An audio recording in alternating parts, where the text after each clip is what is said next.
All right, good evening. Welcome. Thanks for coming out. Two announcements. It turns out, of course, I've messed up already. One, Milo has the parking passes back there if you need one for next month, so feel free to pick one up.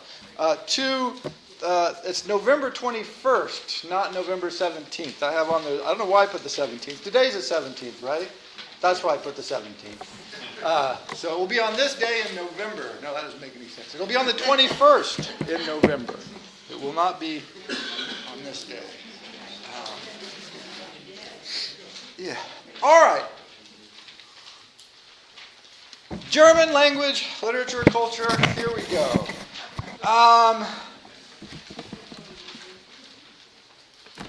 One of the most remarkable aspects of Germany is that it illustrates the point that Ostler, I mentioned this book, Empire of the Words, and Nicholas Ostler, where he says it's good to track languages in some ways more than nation states or kings or wars, because it tells us different things and it tells us some important things. Germany illustrates this perfectly. Unique, almost unique, in European and Central European history, certainly, Germany has 3,500 years of unbroken cultural tradition. The main heart of what is Germany today was the main part of what was Germany in an identifiable Nordic culture 3,500 years ago.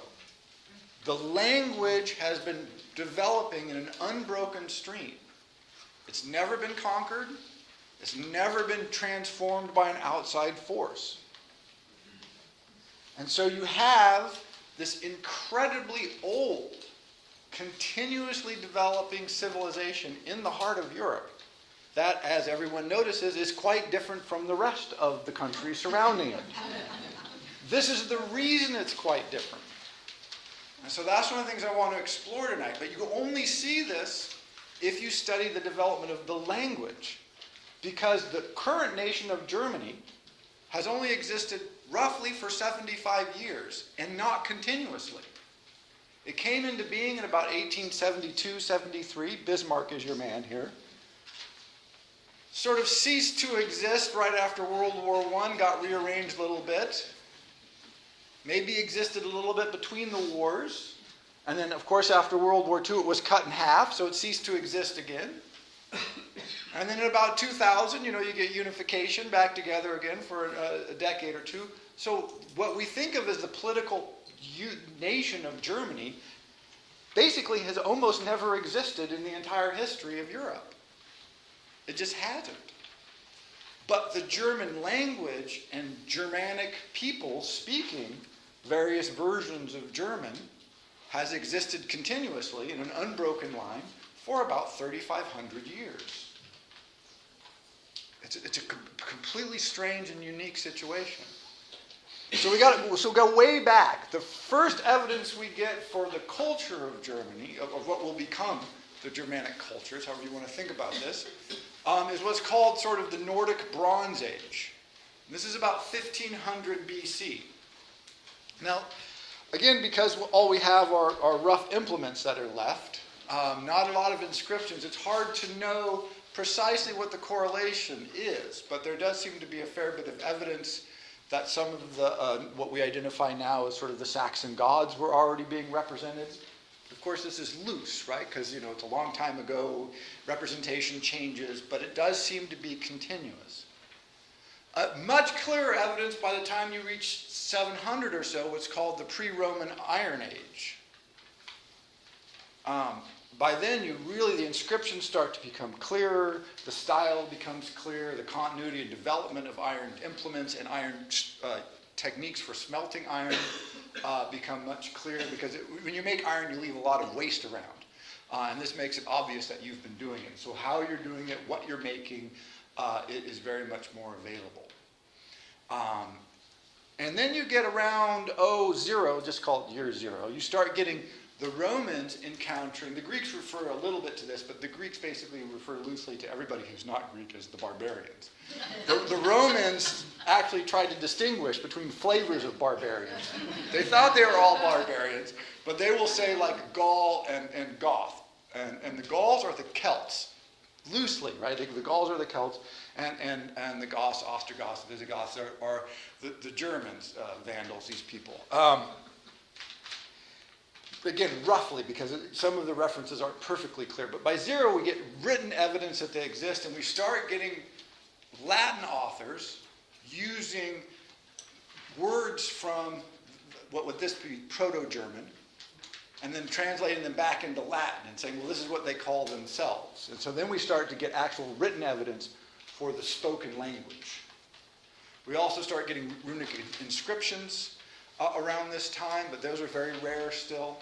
And so we start getting some literate evidence. But what's clear in all this pre-literate era is there is this coherent group of peoples who share a similar language, many offshoots of it, but a similar Proto-Germanic language.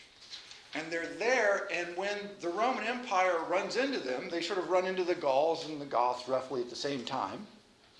And what they discover is that they can conquer the Gauls. That's doable, at least to a certain extent. They don't make as much headway against the Germans. In part because the Germans live in these really dense hardwood forests. And all the technology that the Romans used for warfare was ill-adapted to this. And so what they discovered is if you march into a hardwood forest, you're really vulnerable. And one of the great defeats of the Roman armies ever occurs in this way, when they just get ambushed out in the woods, and they just really can't fight back very effectively. And so, again, this heartland holds out. Now, they have a lot of trade with the Romans. They travel to Rome, Romans travel to them, but they're never conquered, and this is key. So you can imagine the scale and scope of the Roman Empire kind of washes around the heartland of what is today Germany. I mean, the Roman Empire surrounded them, essentially.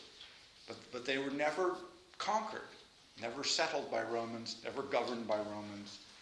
They held out there. And they held out there for a long time. And then around 350s-ish, 370s-ish, like everybody else at this time in the ancient world, they encountered the Huns, the unpleasant Huns. Nobody had anything good to say about the Huns.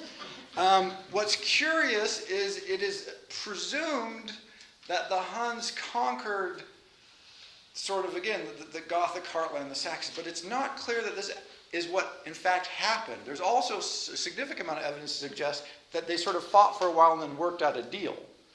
Because shortly after the Hun conquest, there's whole Gothic armies attacking the Gauls as a team. Like, hey, why fight when we can team up and go beat up these people?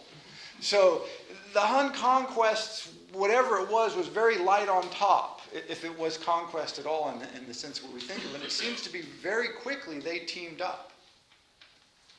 And one of the results of this is the famous, here come the barbarian hordes, as we hear the history, screaming across into the Roman heartland, and Rome is conquered, and the Western Roman Empire falls. Dark ages ensue. See, of course, and then in 13 or 1400, the Renaissance, right? And there's sort of this gap, right? There's sort of this 1,000-year, like we never talk about that.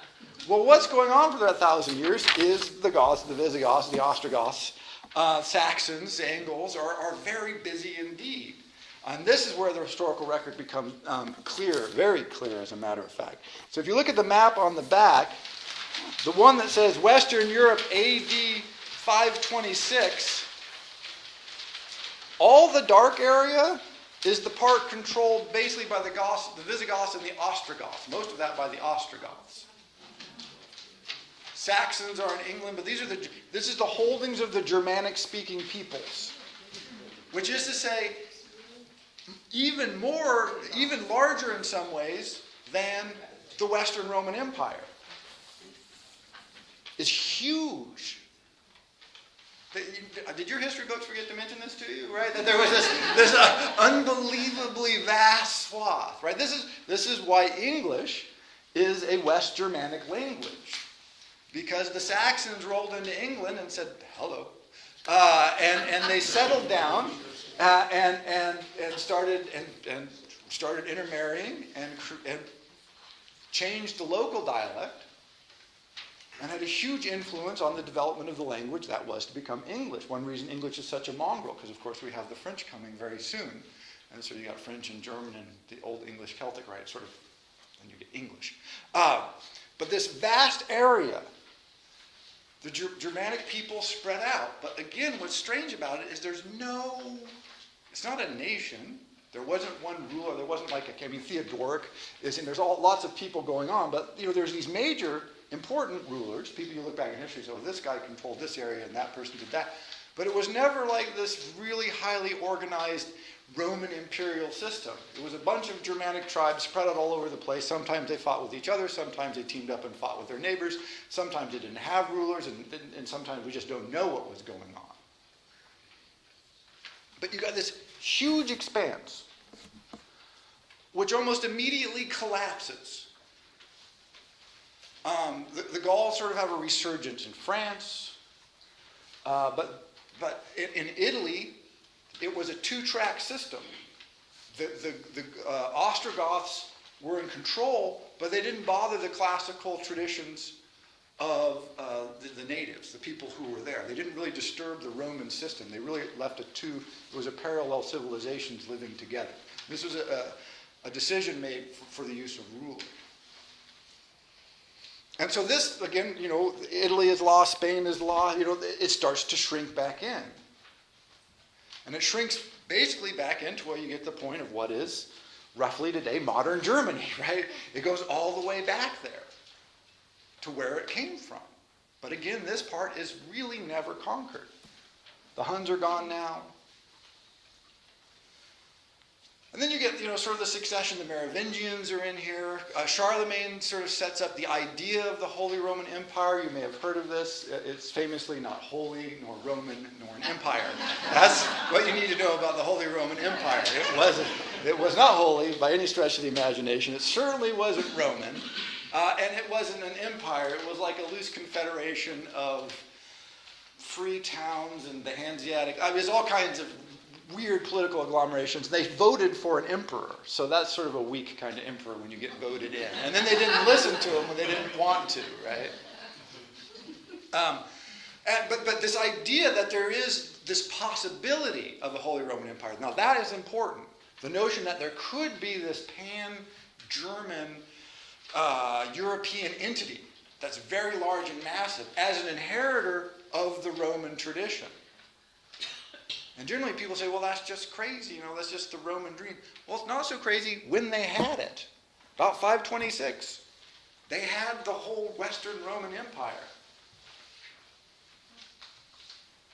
And then, greatly, we enter the written era of German history. You get some texts a little earlier, again, all these things are vague, exactly when this is being developed and dug up. But crucially, it's the 12th century, roughly, that you get the Nibelungenlied. Great epic. If you want to read a great epic, the Nibelungenlied is just wonderful. But it's more than just being wonderful, and great poetry and rousing fun and hilarious in sections and just... there's a wedding night where the bride has been tricked. She's this very powerful woman by the husband. Parsifal has helped to trick her into marrying this guy who she would not have married otherwise. And she sort of realized on her wedding night that this guy isn't really that much of a hero. And so she beats him up and hangs him. Ties him up. He's not hanged by the neck, but ties him up in sort of the wedding chamber. And so a couple of nights later, they have to sneak Parsifal in to beat the crap out of her and beat her into submission so that this guy can marry her, can consummate his relationship. It's a great story. It's many uplifting moral sections like that. But what you get in the Nibelungenlied is several crucial elements. One is there is clear historical reference to events that took place in about the 5th or 6th century AD. So it establishes that there has been this continuous, in this case, oral tradition of stories reaching back another 800 years in the past, 700 years in the past. And that we have historical external reference to verify that some of it is true. Beyond that, the mythological system that is invoked in various places in the Nibelungenlied lets us know that that oral tradition goes back, again, very much further. It confirms that some of the Iron Age digs, that yes, this has been here continuously. And so it's very much like Beowulf, which is also, by the way, a Saxon-influenced text, that, it's written in 1000, but it gives you an echo of events that demonstrate an oral culture from hundreds of years earlier. It's sort of an echo that comes from the past. And so one of the first major written epics that we get, the Nibelungenlied, again, both is just wonderful, and provides all of this evidence that confirms what the archaeology had made us suspect, is that there's been this coherent oral tradition in this place, unbroken from at least zero, but again, probably much earlier than that, to, now the 12th or 13th century. Now it's very well documented. Now we know that this is continuous. It becomes not a problem. And as you move forward, you get like Parsifal by Eschenbach, another great story. Same guy, right? Parsifal. He's very popular during the Middle Ages because the French have the Parsifal epics. You get some of this that comes out in the Arthurian Knights. Parsifal will show up occasionally. Right, so as a figure, he was crucial, but you get him here in the German, and these are wonderful epics. And this is the thing to know about German literary history, now the written history, is you'll get a period like the 12th and 13th century, we'll get all this wonderful tales, epics, poems, and then nothing of note for a couple hundred years. I mean, they're writing, there's things there, but they really, sort of second, third rate, they fall off the map. So while the rest of Europe is having the Renaissance, Germany is like, Renaissance. But notice, if you're in France or Italy, of course the heart of the Renaissance, or Spain, you have a Romance language. You're speaking a version of Latin. In the case of France, medieval Latin, medieval French, a 6-to-1, half dozens of the other. They're not the same language, but boy, they're pretty close. And so there's these resonances in Italy and in France and in Spain that you don't have in Germany, because German is not a Latinate language. It's not a Romance language. And so they're doing a lot of translating. They're translating these epics in Germany into Latin, the classic Roman works and Greek works, into Latin and into the vernacular languages. But it doesn't have quite the grip that you do. It comes a little later. You get someone like Erasmus, who, if you haven't read In Praise of Folly, read In Praise of Folly, because it's a great text. And they call him Erasmus of Rotterdam. We're not exactly sure where he's from, but they call him Erasmus of Rotterdam. And he was considered one of the leading thinkers, but he's quite late to the game. Most importantly at this time, of course, is you get Luther. So if you think of how the rest of Europe responded to the Renaissance, Germany produced Luther, right? It's a very different response. He's extraordinarily well educated. He's got a lot of the classics in him. But rather than taking the humanist line and the personal line, he takes the Luther take, which is, this church, has problems, has 95 problems, as a matter of fact. Has precisely 95 things that are wrong with it that need fixing. And this, of course, kicks off the Reformation, which is, a big event in European history, create all kinds of problems, that again, you get this shutdown. Not a lot of German literature. As the Catholics and the Protestants are warring and everything is going crazy and it's vicious. The wars of the religious wars of the Reformation are not a bright spot in human history. And Germany was, what modern German principalities were right in the middle of that. Right in the middle, because Luther, of course, is the German. As that settles down, you get a couple of things. One, you get the Baroque flowering of German literature. This is another moment where nothing's been really happening, and then boom, you get this different from what's going on. You get this incredible eruption of really great first-rate German literature. The example I use here is Grimmelhausen's Simplicissimus, which is kind of like a gargantuan Pantagruel kind of. It's very funny, and it's very German. I guess I saw it. I don't know how else to say it. If you've not read it, it's a wonderful tale. But the other thing that's happening now, and takes us right a little bit into the 18th century, is right about 1750. So you have to remember the Reformation is just settling down. After the Reformation, the Catholic Church sort of started getting its shit together. It's like, wow, we've got to get organized, we've got to redress some of these problems, and we've got to go back and convert the people back to Catholicism. And so in Germany, you have the King of Prussia. And the King of Prussia has problems. One of the problems that he has is his state and the states around him in which he's variously allied and interested are split between the Protestants and the Catholics. And the aristocracy has limited use for the king, so they're always trying to outmaneuver him and take his power. And you also now have, because it's here comes the Industrial Revolution, right? Here comes the Enlightenment. You have the rising of sort of it's not really middle class isn't the right word, but you have the rise of they're not the aristocracy, they're not the church, they're sort of the bourgeoisie. Here they come. What do? This is a big threat if you're a king. And they thought about this and they said, well, here's the problem. The sort of the wealthy traders and stuff, they're not educating their kids in the way we would like. The aristocracy seems to be working a lot with the Jesuits. The Jesuits were really now pressing their program. Excellent education with the Jesuits. But the King of Prussia was suspicious that they might just really be trying to convert everybody back to Catholicism so that they could take over the German countries and return them to the power of the Pope. He suspected this because, of course, it was true. This is exactly what the Jesuits were trying to do. And so for the first time in European history, and pretty much for the first time in world history, they came up with this idea. Let's have uniform, state-sponsored education. So one of the things you have to understand, this is the first country to say, let's have everybody, by which they meant all men, let's have everybody get a primary school education funded by the taxpayers. And so this way we'll create this educated mass who are fit for the modern needs of modern industry, modern at the time, but we would recognize this problem today, right? We're always talking about, we need engineers so we can succeed economically. This is the same argument. We need more educated workers because this is the future. But really it was primarily a bulwark against the power of the aristocracy and the rising power of the bourgeoisie, essentially.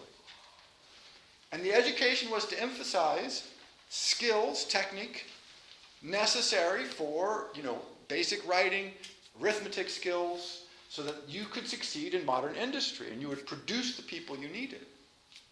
Also, discipline, order, and sort of the importance of the King of Prussia. that this is what literally this was what the curriculum was. Reading, writing, arithmetic, the king is great, sit there and be quiet. And what's amazing is this is happening right as the Enlightenment is happening. But if you look in the rest of Europe, Spain is sort of having its own troubles. France, is famously getting ready to have some big troubles. But the rise of the bourgeoisie, of the trading classes, of the working classes, who aren't just peasants, who aren't just sort of, worthless and nobody, is creating tension all through the old governing systems. The King of Prussia cracks the secret. Educate them, but educate them so they believe in the king. That's what you want. You want an educated population, but a populace educated correctly. And what it did is it gave a channel for all of the desires of the rising classes. They couldn't be the nobility. They couldn't be the king. The military was basically closed because that was sort of the realm of the aristocracy in Prussia at the time. But now I can become educated, and maybe my son can become a school teacher, and maybe his son could become a professor, a Herr Doctor professor, which is the status that you would have if you became a professor. We just can't even imagine today. But it was like becoming a member of the aristocracy. There's a great story from Mark Twain about 100 years after this. One of the great intellectuals in German history, a guy named Mommsen. He won the Nobel Prize in like 1902. I think I put him on the list there. Yeah, Mommsen, 1902. But Twain was at a banquet with all the great literary intellectual figures, and the Prussian guard is there with the swords. And when everybody comes in, they get the salute. And oh, that's this guy, and oh, this is that person. And it's all very formal and Prussian and wonderful. And Twain is there, and then everybody is seated, and he thinks the banquet is getting ready to roll. And then all of a sudden, the guards just snap really to attention. And everybody begins leaping out of their chairs and whispering, "It's Mommsen. It's Mommsen." And Twain is just like, wow, blown away, in part because their response is so powerful. Because this guy is an intellect. He was the equivalent of a rock star or a president or the Kaiser, coming in the room. So this respect for education was in part because it was the early forming of this desire to improve yourself and to be able to advance in society, organized in such a way that it reinforced the state. This is the German education model. By the way, it's the model that we adopted for America when we decided to do general education. We said, what system should we use? We should use the German system. And was specifically designed to build obedient workers. Yeah, sheep, yes. Obedient workers with enough skills to advance, but no more than that. They needed to know to respect the president or the king or whoever's in charge. They needed to be morally upright and quiescent. And so many of the difficulties that are surrounding with German history, like people say, well, how is it that the German populace got so excited about the war when the Kaiser started going for World War I? Well, this was built into the system. The middle class was not built as a resistance to the Kaiser. Even the Social Democrats got excited about it, and they were, in theory, the opposition party. At times they were in opposition, a lot of times they weren't that oppositional. But it was built into the heart of their system. And so you have this continuous culture, again at this point running for 2,000 years, that develops the first really systematic attempt to educate their entire populace at state expense. It's a revolutionary. I mean, we recognize now, we say, how important education is. Well, 200-ish years ago, they worked it out, and they started on it. And what it produces is, in part, the Aufklärung, the German Enlightenment, a list of thinkers that is just mind-boggling. Herder, Holbach, Hippel, Kant, Lessing, Mendelssohn, Thomason, Wigselweisse, Wieland, and Wolff. Klopstock, Hegel, Nietzsche, Schliemann. The list is just Lawrence, Einstein, right? You just keep everybody, just roll the names out. It's unending. By 1900, the most influential intellectual language in the world is not French, it's German. After several hundred years of intellectual and cultural dominance, French is giving way to German. Why? Americans, William James, educated in Germany. Frederick Douglass, educated in Germany. Right? The power of their intellectual systems, of their institutions, is coming to the fore. And they've been there for a long time. Remember in Hamlet, it's Württemberg, right? That Horatio comes from. Right? It's a German school. Though these many years ago. They've been there, but they've just been reinforced. Their status has been reinforced. The importance of education becomes incredibly high. And so again, from the sciences, dye manufacturing, chemistry, from both its technical aspects to pure scientific research. Who built the atom bomb in the United States? German scientists, right? Who did our moonshot? It was all the American moonshot. It was German scientists. Werner von Braun was not an American scientist. He was, because we kidnapped him at the end of the war and made him ours. But, it was just, it was German scientists. These guys were top of the mark in philosophy, in literature. Again, we'll talk more about the literature. But, in every field, practically, they dominated.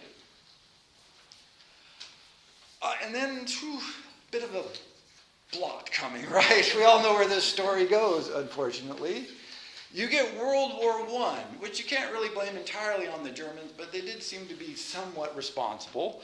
Followed by the problems of the Weimar Republic, followed by, of course, the hideous experience of World War II. In the ashes of World War II, German is almost a dead language. I was talking to a gentleman who was raised in Alsace-Lorraine after the war, and he said, we did not learn to speak German. He said, I was robbed of the language of Goethe and Novalis because the war was so horrible, and what had happened was so horrible. French literary critic Jean-Francois Lyotard, who was educated he knew German, he said, an entire culture has been killed for me. You can't teach in German, you can't study in German. It's gone, it's wiped off the map. It's ashes. If anybody wants to read the book, I would say Thomas Mann's Dr. Faustus. It's certainly one of the great works of world literature. So it's appallingly painful to read. There's an excellent new translation out. It was out a couple of years ago, about 5 years ago. Now I can't remember the translator's name, but it's spectacular. I highly recommend it. But this is the narrator, Professor Zeitblom, is writing the biography of a friend of his, composer, in, I believe, Hamburg, while the war is being lost. And so he's sitting at his desk writing while Germany is being destroyed. His sons are out fighting and being killed. And he's watching, and it's a meditation, a painful, painful meditation on the destruction of everything that Professor Zeitblom has lived for. And Thomas Mann wrote it in Stanford while Germany was being destroyed, while everything he believed in that was great about Germany was being destroyed, and he couldn't decide whether or not it was a good thing.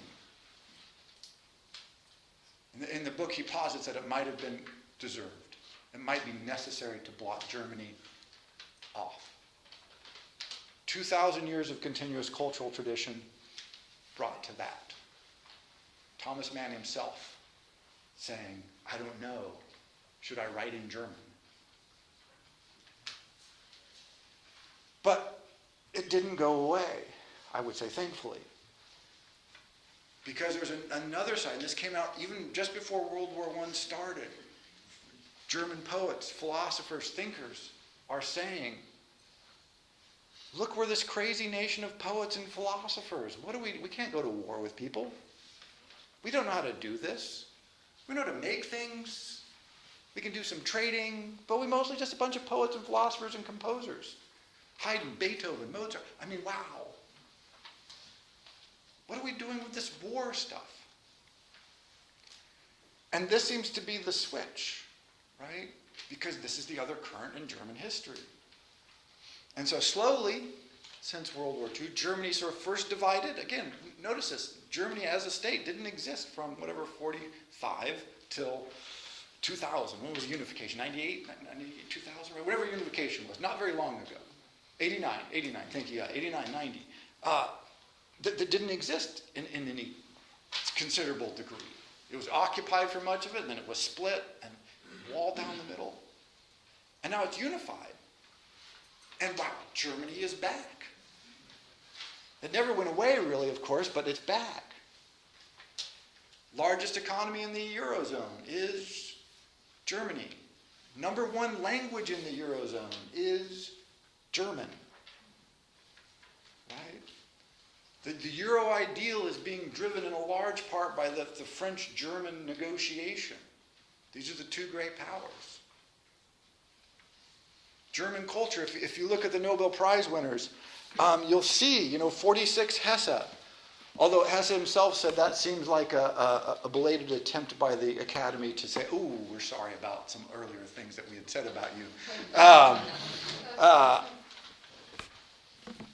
But you get Nelly Sachs, Herman has Thomas Mann, 46, Hermann Hesse, 66, Nelly Sachs, Heinrich Boll, Les Canetti, Günter Grass, Jelinek, Herta Müller. their literature didn't go away. In fact, the literature has come back very strong indeed. Mueller's plays and Elfriede Jellink's plays particularly are translated almost immediately into every European language and performed. Almost immediately. Moments, never in America, by the way, because we don't do that. But you know, in Germany, in Europe, this is big doings. And so we have this strange sort of almost conundrum. The most powerful state in the Eurozone has existed for maybe 75 years and is different from many of the others. But it has a 2,000-year history. And if you look at the literature of that history, wow, you can see it. Again, I tried to mention, you know, once you hit the Enlightenment, I mean, you get sort of this just wave. But some things to potentially to consider. One is Musil's A Man Without Qualities. If you want to know what's going on in the German world just before World War I, A Man Without Qualities. It's an extraordinary book. I mean, truly amazing. But he never finished it, unfortunately. But it's not one of those books that sort of was going to wrap up anyway, with everybody going on a honeymoon or the murderer was caught. It's not that kind of book. But he explores in detail the psychology of just about everybody in the German-speaking world in a sort of time setting. 1911, I think, is the official date. So right around in there. Musil. What was he like? What was he like? So that he could give a portrait of all these people. He was a ponderer. He was a quiet ponderer of his world. And he was looking back on it, trying to figure out what the hell happened. And that was basically, he was one of those people who was reflecting in the wreckage of World War I going, And there's a lot of this literature, of course, of people standing back and going, wait a second, what the hell happened? And one of the great works is certainly A Man Without Qualities. I mentioned Dr. Faustus, a similar meditation happening during the war, when the knowledge of what's actually happened becomes clear. You get that book. If you go back earlier, you get Nietzsche's Thus Spake Zarathustra, widely considered one of the great classics in world literature. I think certainly it holds up for that. It's often considered, Nietzsche was considered one of the finest prose writers in German, along with Goethe. So if you're considered like as good a writer as Goethe, then you're in good shape. At the heart of all this, though, I think you have to put Goethe.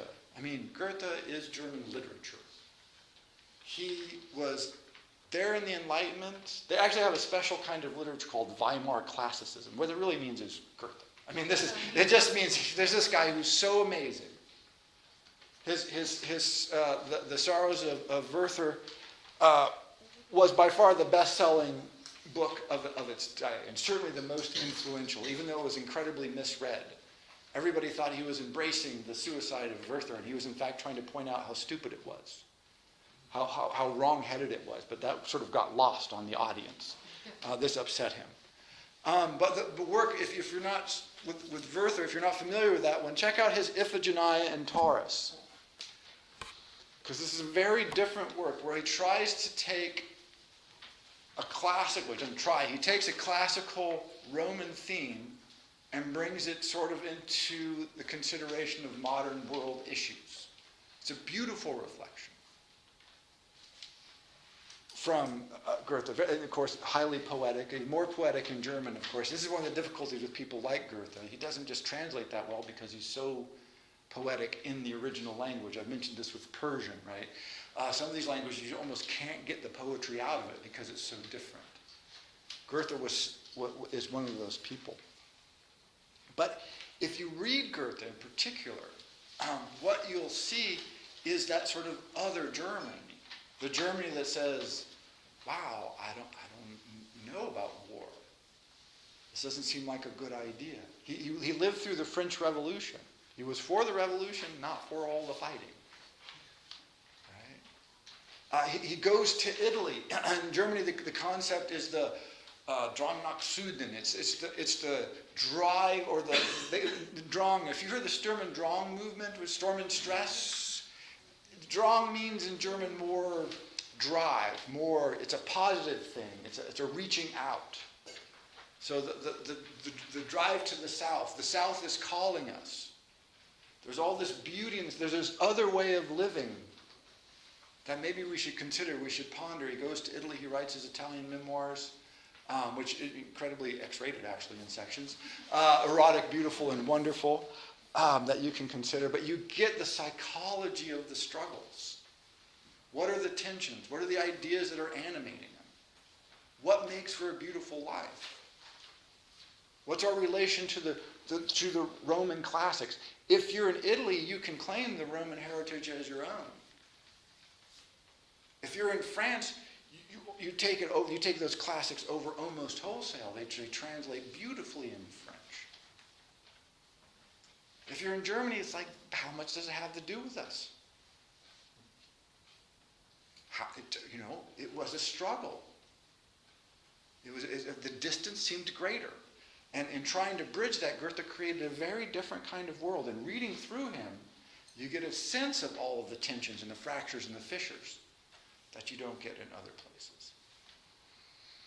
And so this odd, living, sort of almost fossil, if you will, right? You have to look to a country like China. Why is China so different? Because they've had a continuous heritage, unbroken, of linguistic dominance. They've been conquered several times, never took, right? Everyone ended up being Chinese. They got absorbed, they got retrained, they got re-educated. You can conquer us, but you just can't change us or make us speak another language. A similar thing has happened right in the heart of Europe. People familiar with the Etruscan civilization. So the first people the Romans kind of had trouble with were the Etruscans. And so they had to go out and stomp them down. And you can read that to this day people claim that you can tell where the Etruscan civilization was if you travel in Italy. You can feel the difference. You can hear the difference. You can see it. Well, the Etruscans were conquered thoroughly and well. Germany never was. And so when we look, again, if we look at the EU today, you really have a pretty strong narrative here that you have a tension between two distinct worldviews. Or at least you probably have more distinct worldviews, but only one of them is large enough to make it count. Right? France, Italy, Spain, they knew what to do with the Greek crisis. They had a plan. Germany wasn't going to buy in. It's not our plan. Right now, today, I was just looking this up for the lecture. Germany has said, well, we're going to change, the EU wants to change the banking rules. And Germany said, well, we'll do some, but we're not going to do others. Because we like the way we do our banking. Forget you guys. And so they put that on hold. They had new CO2 legislation for car exhaust. Germany said no, so they had to put that on hold. Right? They have their idea. They have their way of doing things. And it's different. And it's powerful. But it's also coherent because it comes to us and to them from a lived tradition of, like I said, several millennia.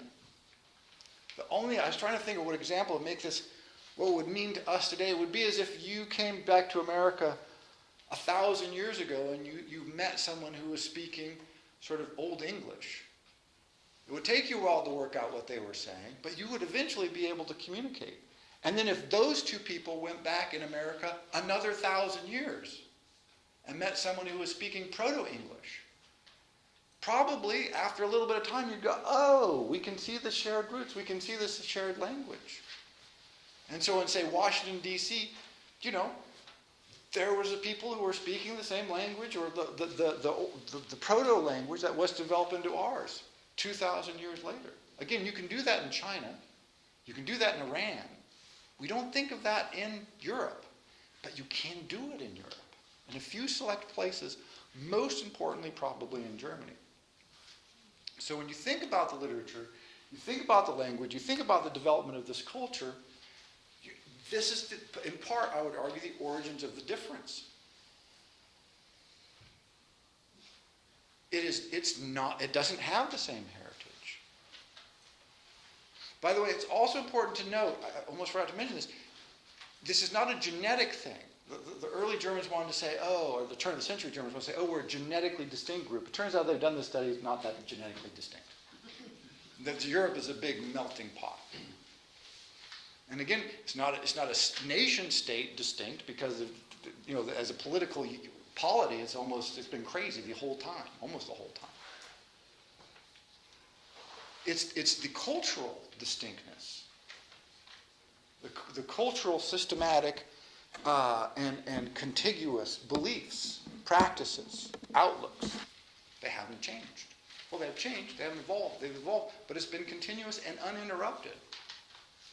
Rome never conquered them. The Huns maybe a little bit, but not really. And so this is what you have. Last note. So if you're going to go, again, if you're really thinking, I want to know more about German literature, which I hope you are, again, go back to the Nibelungenlied. It's so telling. It's such a wonderful story in some ways. It gives you a view of the world from, 1,000 years ago. That is recalling a world from 500 or 600 years earlier. Almost lost to us, but there it is. And you'll get, moments. I'm trying to think of a few moments like, one of my great ones. So Parsifal is going to be killed. In an echo of Achilles, he has bathed himself in dragon's blood so that he is impervious to weapons. So that makes him, like Achilles, immortal. You can't kill him. But while he was being bathed, a leaf fell on his back. Right? And that leaf covered the blood, so he had his Achilles heel just further up, right? On his back. This is where you can stab him and kill him.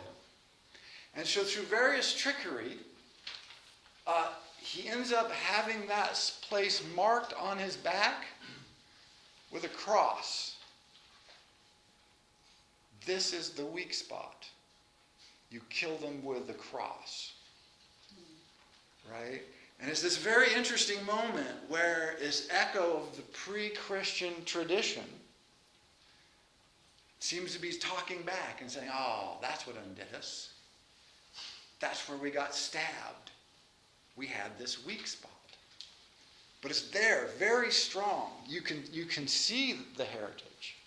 You can see the distinction. You can see the belief system. The importance of family. A lot of it's a family drama. Of noble alliances among rough equals. All very important system of precedent. Who is more important than whom?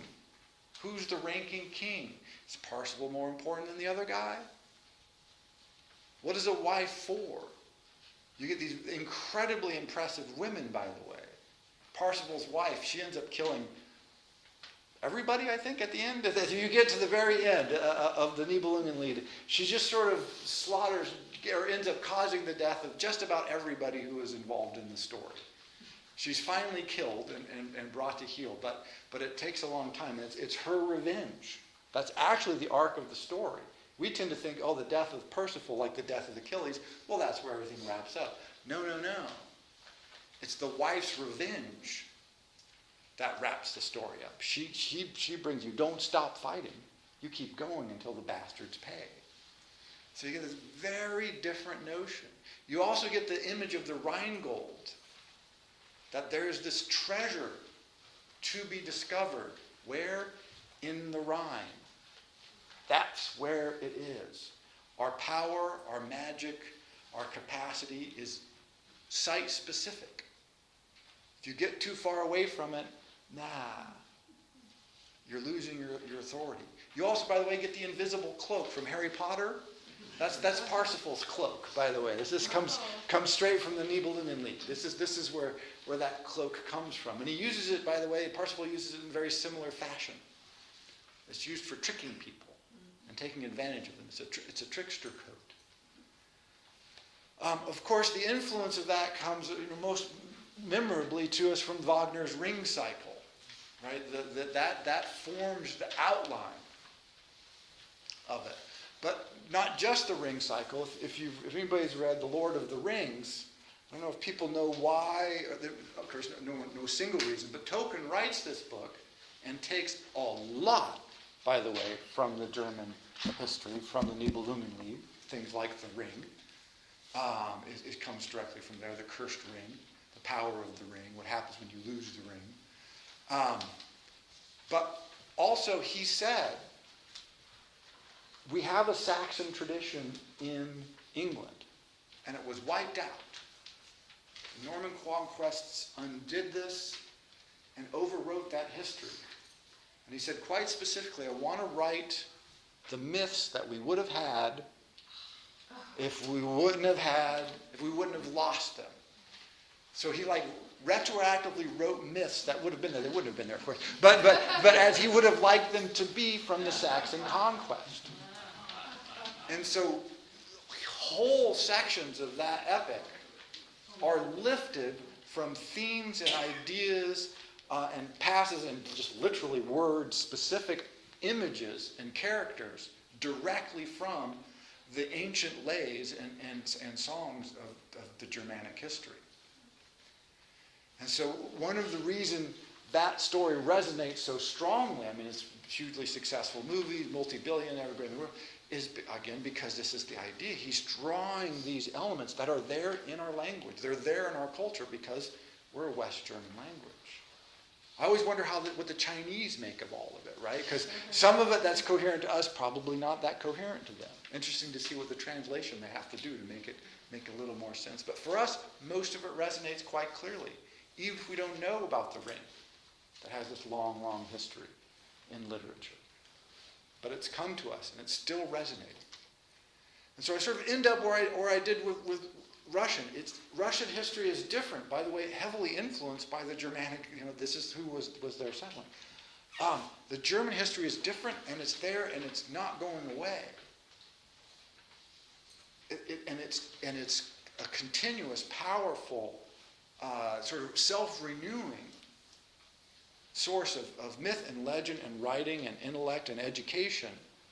And there it is at the heart of Europe, this great sort of treasure trove, reservoir of ancient history, but continuous and living today.